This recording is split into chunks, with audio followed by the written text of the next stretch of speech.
Well, thank you so much, Greg. You can tell that Greg has spent time in Toronto because he says Toronto, which is spot on, by the way. It's so wonderful to be back in Glasgow. It's been way too long since I was last here, and it's great to be back in this energetic city. You can feel the energy in this place.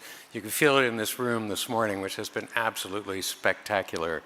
And for me, I've already got a long list of takeaways from the speakers who preceded me. And I want to start with, I think it was Allison who talked about the idea of action building hope. Because that, in many ways, is the theme for what I'm going to speak about here. So I can see this slide up there, but I can't see it on this monitor. I would wonder if it's possible. Could we fix the color monitor? Otherwise, I'll be looking over my shoulder a lot. I don't think anybody, okay, now we're good. I don't think anyone in this room needs convincing that climate change is real and that it's not getting better. In fact, it's getting worse. This is a slide taken from a Financial Times graphic that just shows how atmospheric carbon dioxide concentrations have been increasing at an alarming rate, including, the largest one-year increase from 2023 to 2024 on record, I think in 176 years of record keeping. So I'm showing this slide just to kind of remind people that there is real urgency here, urgency that demands action by all of us, business, government, the education and research sector, consumers, and so on. And we've heard a lot about COP, which was great, and that those multilateral processes are really important. We've heard that some national governments are losing the plot a little bit. Others remain kind of still committed to real change. But we've also heard from Susan and others this morning about the importance of local action. This is just one example of partnership activity from this very dynamic city region. And indeed, these are increasingly significant arenas for making progress. Universities are, that says entrepreneurship, by the way. Universities are also increasingly active in this space. And I want to thank Andy Schofield for giving a fantastic overview of the work that the University of Glasgow is doing in this space. Strathclyde also, as you can see from this slide, has been quite an important actor in this area. And I won't go into each of the ways in which universities contribute to the battle against climate change. Andy touched on many of them already.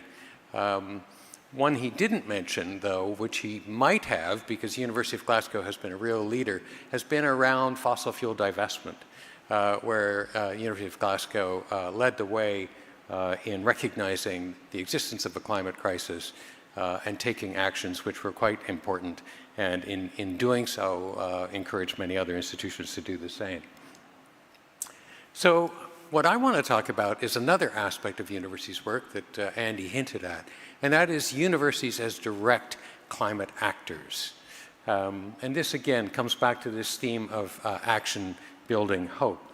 If you think about it, we are indeed small or mid-sized municipalities. In the case of University of Glasgow, I think it's at least a mid-sized municipality with many, many buildings and a lot of land and one landlord who can, if they have religion and conviction, can move the needle pretty far and pretty fast.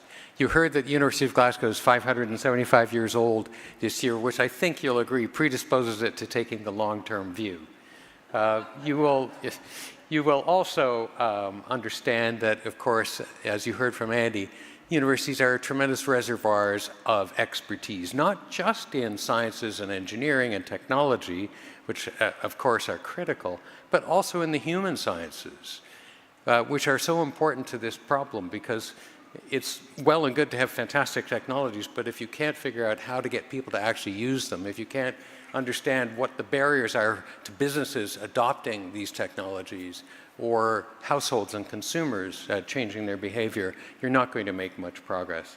But the most important aspect of universities from my perspective is the fact that we've got engaged stakeholders, and particularly students. And let's face it, it's their future which is really at stake. And one of the things that is so striking and poignant as a university leader is talking to young people and hearing the note of despair in their voice when they look at the state of the planet and the state of the world.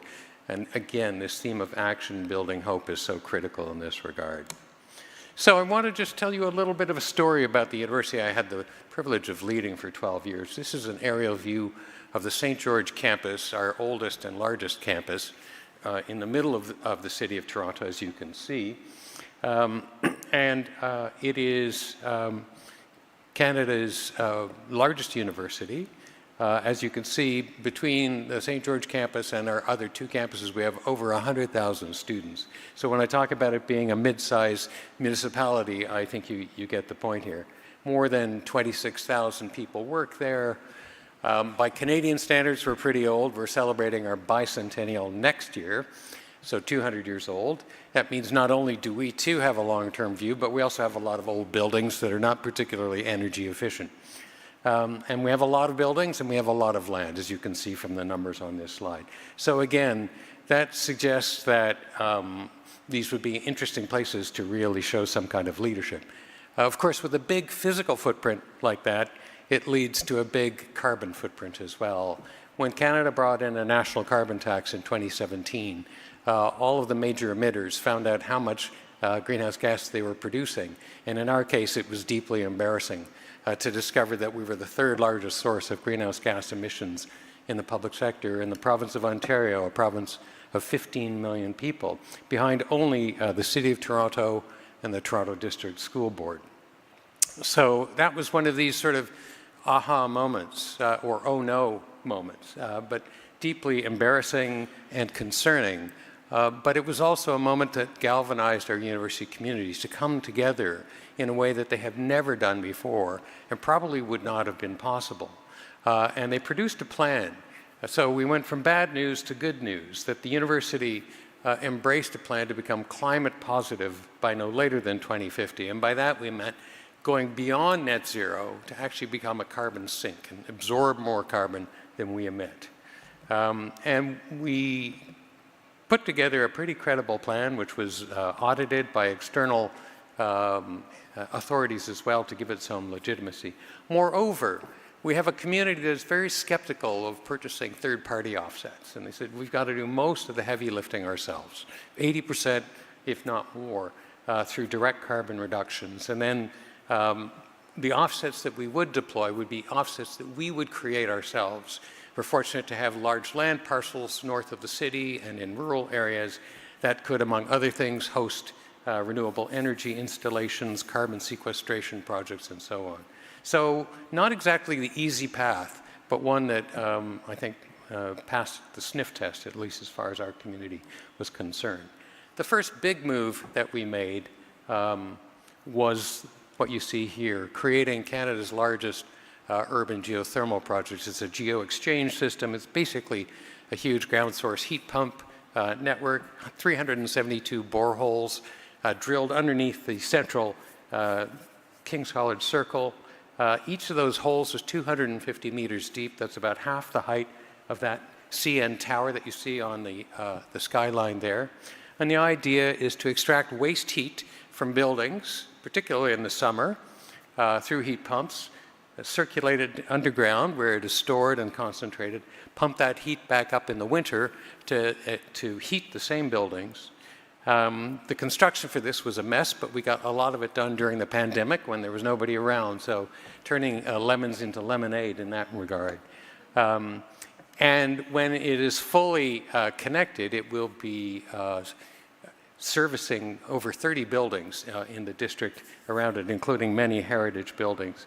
It's part of a larger project, really, which we call Project LEAP, which, when you add up all these components, will reduce our Scope 1 and 2 emissions by more than 50%. The middle panel here talks about building retrofits, smart building controls, the kinds of things that we've already heard a little bit about from BJ this morning. On the left-hand side, I just want to spend a minute on our district energy system. So we have a 120-year-old district energy system. It's a steam heating system, originally powered by coal-burning power plant, converted from coal to natural gas about 35 years ago. And we are now going to convert those natural gas boilers to electric. In Ontario, the energy grid is about 85% non-fossil fuel based. Still a little bit of natural gas, no coal left. A lot of nuclear, a lot of hydro, and some renewables. Hopefully we can grow the proportion that is renewable. This is a system that's been in place for a long time, very successful. We sell power to a number of our neighbors nearby, both in the private sector as well as, for example, the Royal Ontario Museum. We're lucky to have that system in place, but it was crying out for modernization. And indeed, these photographs show you the process of switching out one of those natural gas-powered boilers for 2 electric boilers. This took place last summer, and they take up a lot less space, and just this move is reducing our fossil fuel use by 75%, which is really quite profound. How did we do this? We heard about CapEx when Vijay was talking and the expense, and let's face it, you saw from the Slido results that cost is the biggest concern for businesses. It's the same for universities, and we don't exactly wallow in spare cash. And so really one of the big innovations that I want to share with you was the financial model that we were able to develop. Working with a federally chartered and capitalized Canada Infrastructure Bank, which was created by the Trudeau government to accelerate investments in socially impactful infrastructure, public transit, green transition, indigenous communities, that kind of thing. We were the first university that they worked with, and they were actually keen to move into our sector to demonstrate what kind of good they can do. Just in round numbers, this gives you a sense of the structure of the deal that we did. We originally thought that the project would be close to about $200 million in terms of capital costs. We went to market and tendered the project, and we were delighted that the market came back with a significantly cheaper and more impactful model. So it ended up being about $150 million, and these are in round number terms.